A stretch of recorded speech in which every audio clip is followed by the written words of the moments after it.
como isso tem se dado nas nossas realidades, né?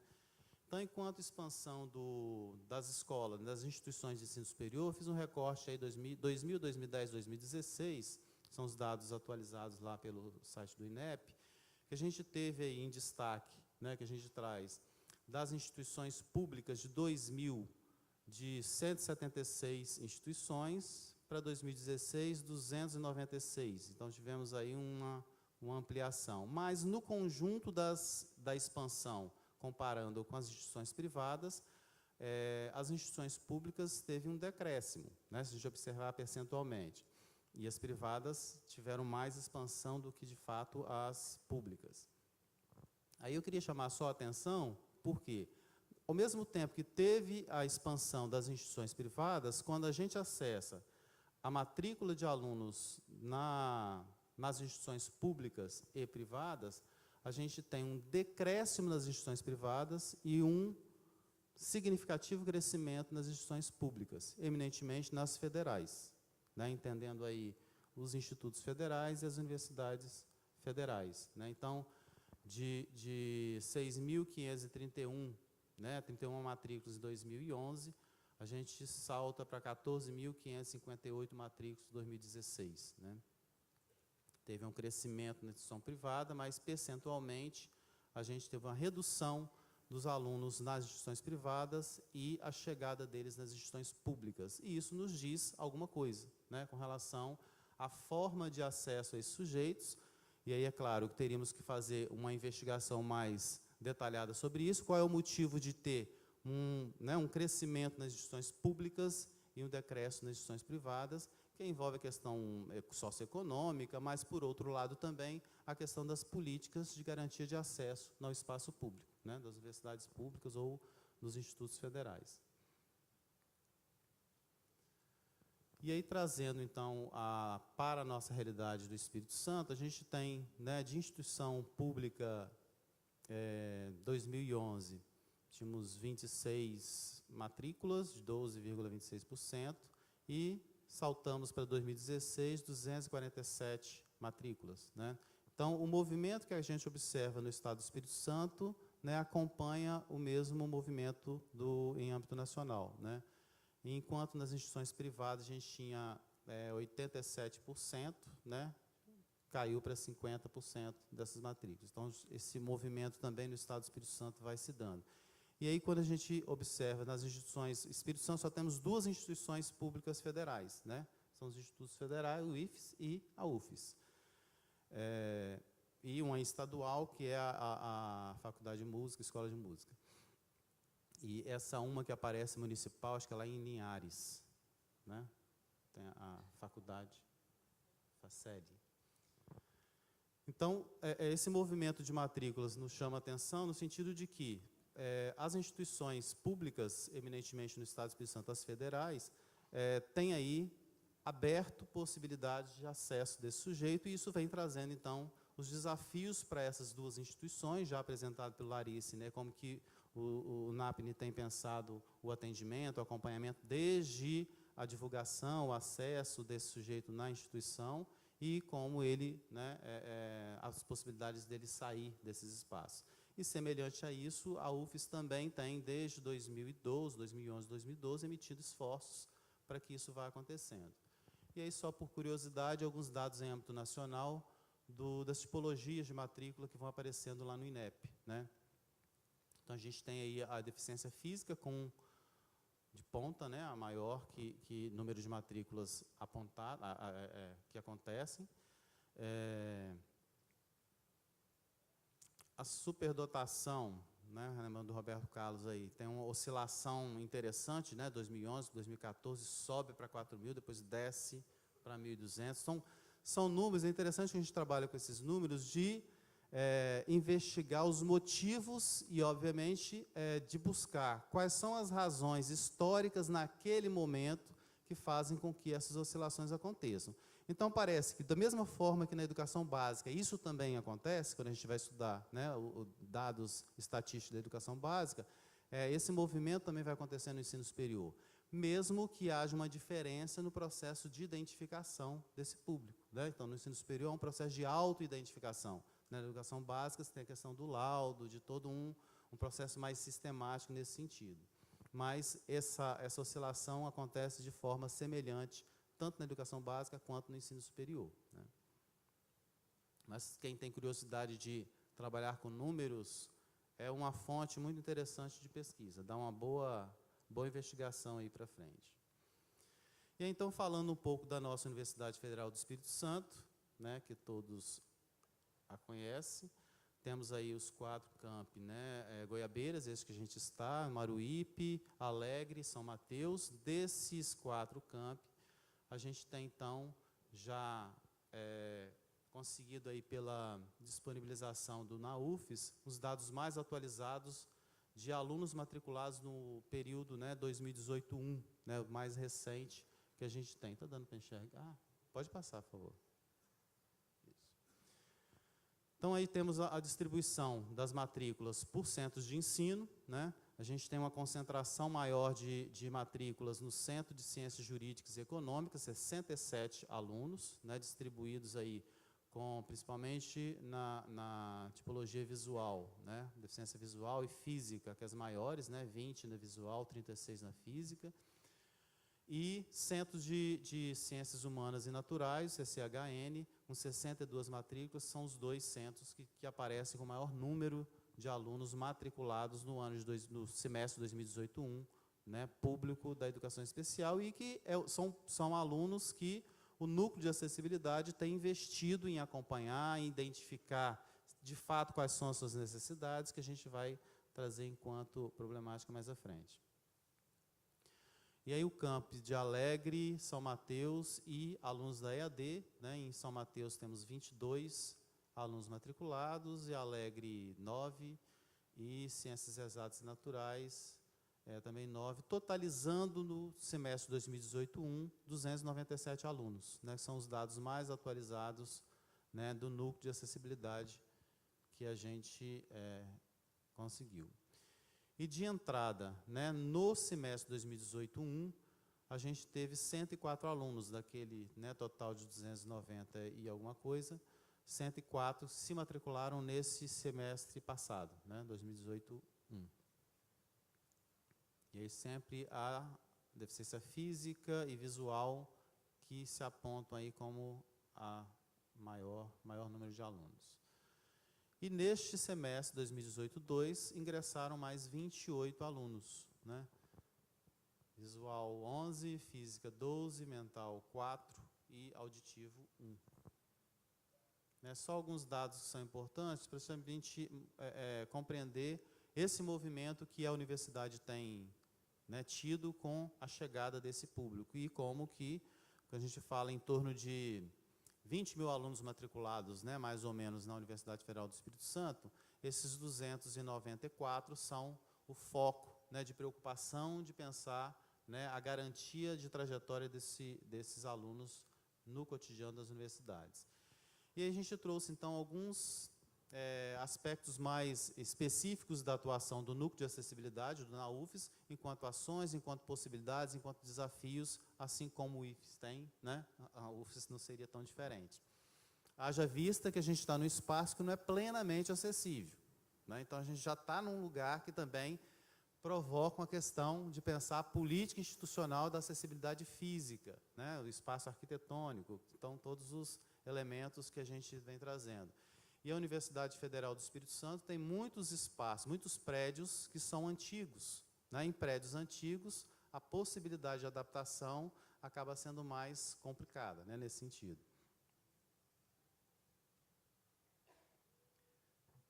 Então, se a gente acessa, como são dados disponíveis de acesso público, né, a gente tem alguns relatórios do NAUFES de 2015, 2016, e que nesses documentos, algumas ações vêm sendo desenvolvidas pelo núcleo a partir de 2015, o que eles chamaram de busca ativa, né, do NAUFES, que é a tentativa de solucionar o problema das incongruências de autodeclaração, né? Então, os alunos, ao fazerem a matrícula, se autodeclaram. Agora tem outro processo pelo SISU, mas também é um processo de autodeclaração.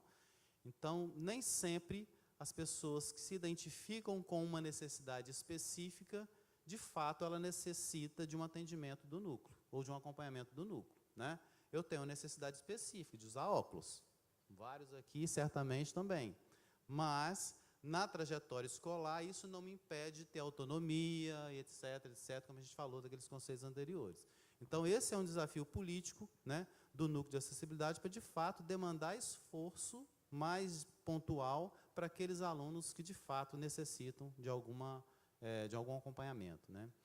Superar a divergência dos dados, né, que, em alguns momentos, a gente encontra lá na Pró-Reitoria de Assuntos Estudantis e Cidadania, da Prograde e do próprio núcleo, né? Eu acho que o Douglas depois pode até nos ajudar, que ele está aí coordenando o espaço do núcleo, mas que são desafios colocados no âmbito da instituição, e aí para trazer até para o debate aqui, para quem atua na educação básica, que muitos dos desafios acontecidos nas escolas de educação básica, ou seja, aqueles alunos que estão dentro da escola, mas que não têm um laudo, não têm uma identificação, não têm uma especificação, né, do que se fazer com ele, os professores também se veem sem saber o que fazer.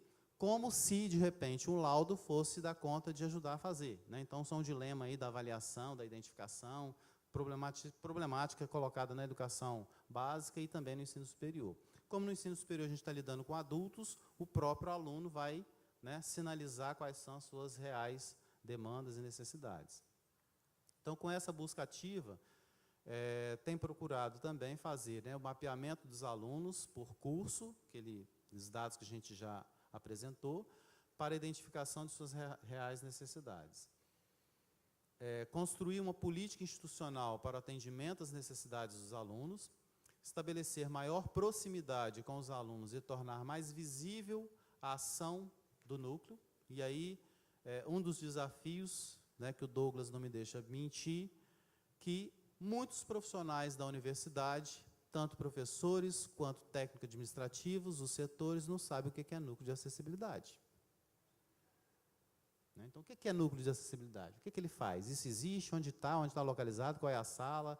Que tipo de ação desenvolve? Então, tornar visível o que é o núcleo é uma necessidade, inclusive, para provocar nos profissionais que atuam na instituição, de buscar, em algum momento, alguma ajuda de informação, por exemplo, sobre o que fazer com determinados alunos que chegam, né, na sala de aula.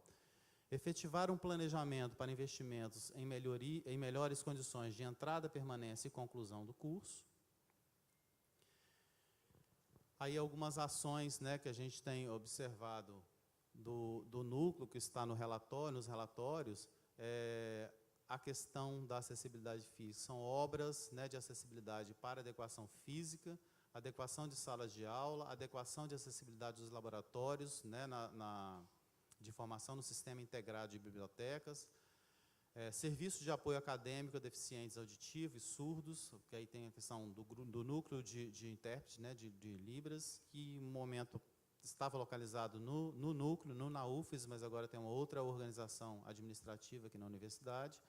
Serviços de apoio acadêmico a deficiente físico, né, apoio e mobilidade, aquisição de mobiliário acessível, aquisição de recursos e tecnologia assistiva, aquisição de material didático e pedagógico acessíveis e desenvolvimento de um sítio eletrônico acessível. São os desafios e ações que o núcleo tem, né, apontado e apostado. Construção de laboratórios, aquisição de acervo, né, ao sistema de bibliotecas, manutenção do próprio núcleo.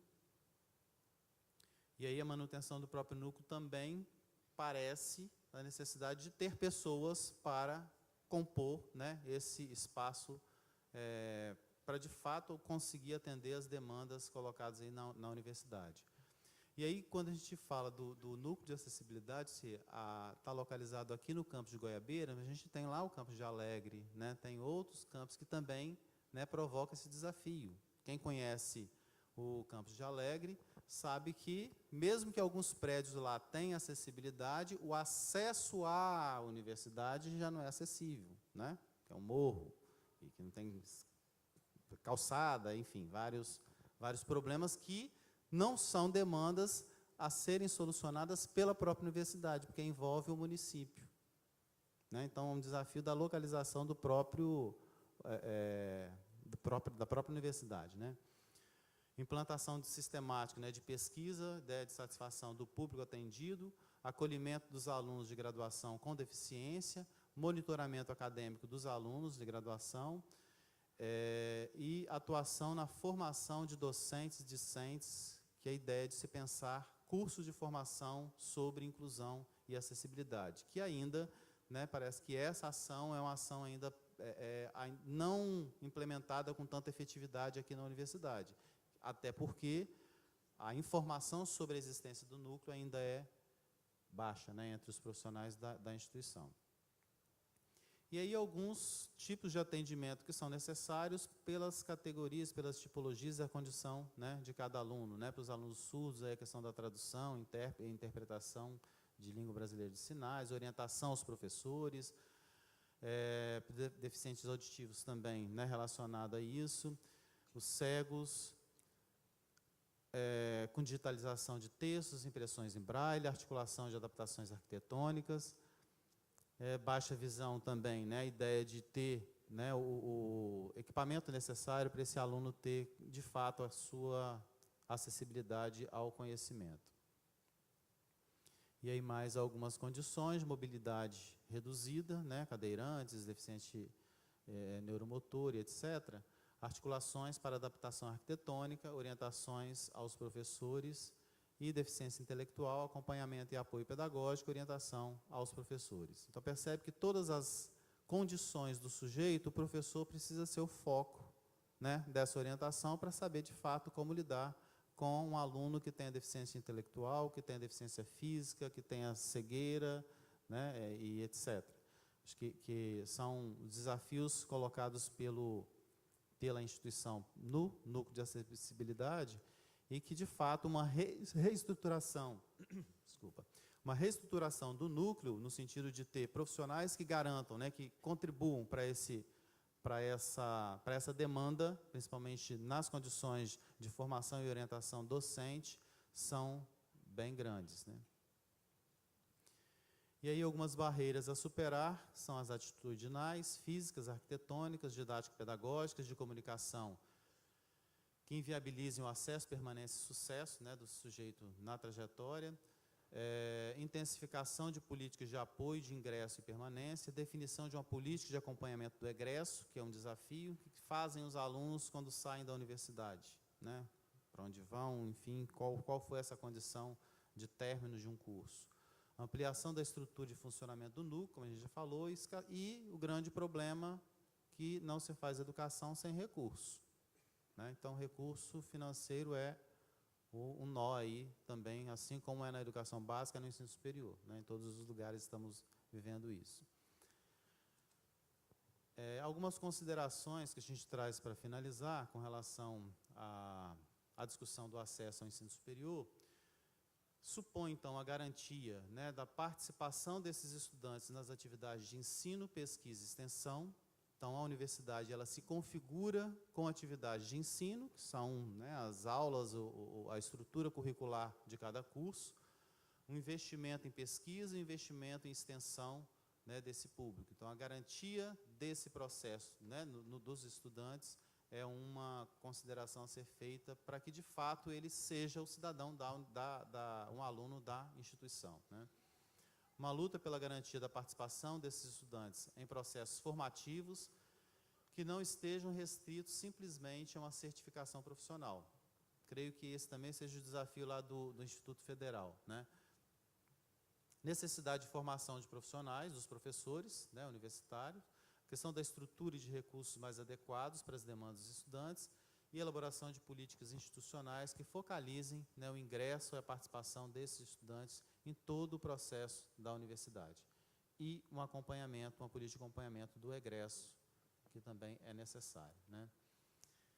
E, por fim, né, a gente considera que vivemos um cenário histórico importante para a educação especial, acho que principalmente dos anos 2000 para cá, né, já entrando no século XXI, A gente está desenhando uma nova história da educação especial, pela trajetória e as possibilidades que a gente trouxe para apontar aqui, com os desafios, obviamente, articulados. Observamos a ampliação desse número de matrículas, isso vai mostrando também, né, as possibilidades de acesso desse público em outros espaços mais avançados de escolarização. Tivemos algumas conquistas importantes, né, na implementação das políticas, né, para a educação especial, principalmente já final do século XX e já entrando no século XXI. Entretanto, a gente vive aí, principalmente nos tempos, nos momentos que estamos vivendo, né, politicamente, de 2016 para cá, né, que muitas das conquistas estão sendo colocadas em xeque, né, porque alguns avanços de algumas conquistas sociais, de lutas sociais, de direitos garantidos, a gente tem visto colocado aí na berlinda, né, se continua, se não continua, se perde esses direitos, principalmente quando a gente vê um delineamento aí de decisões políticas que são atravessadas pela questão econômica, né, que se configuram aí nas relações entre o público e privado, tanto na educação básica quanto no ensino superior. E isso vai certamente provocar, trazer uma nova forma de resistência a esse movimento que tem acontecido, para que, de fato, as conquistas já garantidas final do século passado e início desse século, nas duas primeiras décadas, não se percam totalmente, né? E aí algumas legislações que são orientadoras aí do processo no ensino superior, que têm orientado as ações do núcleo. E fora Temer.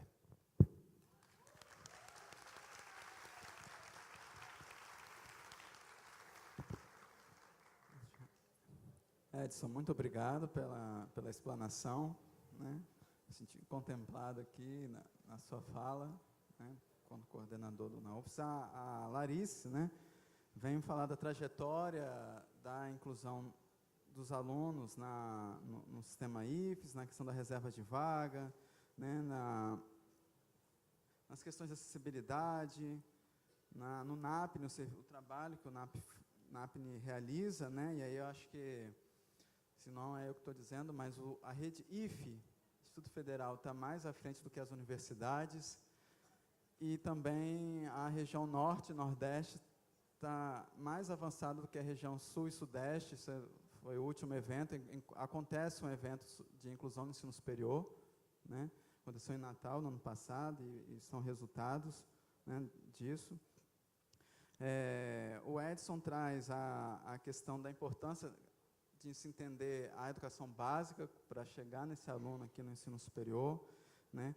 Como a gente aposta no aluno, aí é uma questão assim, o quanto que a reserva de vagas, a Nicéia comentou, né, vai impactar na educação básica. E aí a gente está chamando para o final lá pelo mês de novembro, uma reunião com a comunidade externa, né, porque a questão dos alunos que a gente tem recebido, as discussões, e a gente vê que o ensino superior, discutir a inclusão do aluno no ensino superior não é só da universidade, né? Vai envolver mais, a gente não envolve só o NAPNE, não envolve só o NAUFES, envolve todos os setores, porque a gente está falando desde construir obra, não sei se a nossa prefeitura universitária, eu não sei como é que é lá no IFES, até fazer formação com os alunos, né? Até as instituições que não são da gestão, como ADUFES, SINTUFES, DCEA, né? Tem que participar desse trabalho e destacar os desafios, né? E de pensar, né, de como que os problemas que a gente falava na educação básica agora estamos vivenciando aqui na universidade, né? Pensar nos egressos também, como destacou, na formação de professores, né? Professores, na sua maioria, grande parte, doutores, né? Uma política de formação e no envolvimento das instituições, da educação básica, dos gestores da educação básica também, e daqui da universidade. Não tem sido, né, fácil. Vocês perceberam a política de reservas de vagas, que começa esse ano, entraram 132 alunos esse ano. aqui na universidade. E a gente tem os dados, são verdadeiros ou não, mas entrava muito menos do que isso, mesmo com os dados, né? E aí eu estou agora na coordenação, né, e também na presidência da Comissão de Acessibilidade aqui da universidade, que está elaborando não uma política ainda, mas um plano emergencial, para esse ano que vem a gente comece a elaborar uma política. Eu estou aqui, mas antes de mim estava o César, né, que é importante também, eu estou dando continuidade ao trabalho que ele começou também. Acho que dá tempo ainda de pelo menos uma rodada de perguntas, são 3h30. Alguém embaixo para ajudar, né, porque a luz, já não enxergo, a luz também não ajuda, bem em cima, então preciso de alguém para ajudar a olhar aí na plateia. Quem você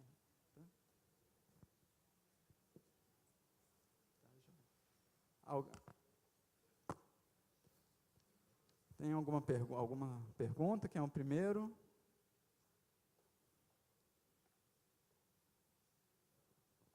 Tem alguém levantando? Olha, me ajuda a olhar.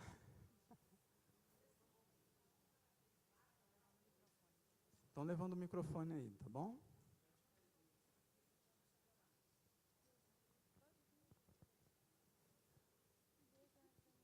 A gente vai fazer um bloco de 3 perguntas, combinado aqui entre a mesa, e aí depois a gente responde.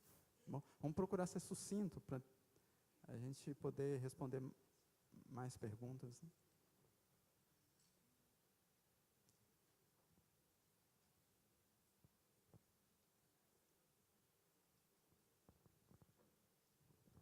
Boa tarde a todos. Eu gostaria, na realidade, não é uma pergunta, né, mas é tirar uma dúvida. Em relação ao acesso aqui ao teatro, tem alguma outra entrada, a não ser essa da escadaria? Você fala aqui ou no palco? Sim, não, para ter acesso a esse espaço que nós estamos aqui. Tem um elevador. Ali, o elevador, né? É isso. Agora, porque assim, no palco, o cadeirante só entra pela lateral. Não, porque é justamente isso, né? Me chamou a atenção, né, num público, foram abertas acho que 800 vagas, eu não percebi, não visualizei nenhum cadeirante, nenhuma pessoa com mobilidade reduzida. Então, talvez seja essa a dúvida, né? Se teria esse acesso, se as pessoas que gostariam de participar desse evento, se elas têm esse conhecimento de que tem algum outro acesso. Porque a gente olhando pela frente mesmo, você acha que é totalmente inacessível para um cadeirante. Nós temos, eu vi pelo menos a Guida estava aí. Né? Tem cadeirante? Ah, sim, então desculpa, porque eu não tinha visualizado. Então, ela é, das 800 vagas que foram abertas, ela é a raridade, não é isso? Ok. E outra pergunta que eu queria fazer para vocês é o seguinte, em relação aos dados que nos foram passados, em relação ao egresso de alunos com deficiência, né, principalmente agora, nesse ano letivo, né, na segunda etapa, a partir de agosto, a gente percebe que o egresso do aluno com deficiência, né, se a gente for olhar o contexto, né, do número de vagas que nós temos dentro da universidade, é um número baixíssimo. Então, assim, de que forma que a faculdade está trabalhando para que o egresso desse aluno com deficiência se realmente se efetive, aqui, principalmente aqui na região da UFES?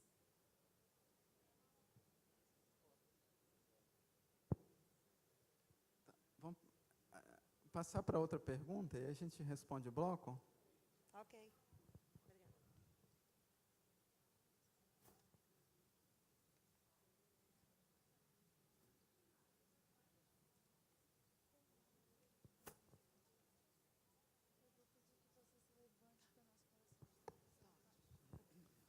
Boa tarde.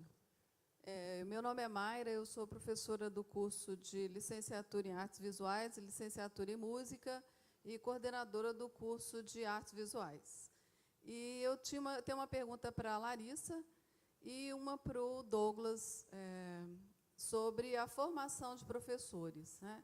Eu acho que a inclusão só vai acontecer quando o professor universitário se sentir responsável pela aprendizagem desse aluno que ingressa, né? E aí eu queria saber como é que no IFES vocês desenvolveram essa formação de professores. quais foram os norteadores desses processos, né? Se pela demanda, como é que isso aconteceu? E para o Douglas, como é que o NAUFES pretende, né, desenvolver esses processos de formação para os professores da UFES?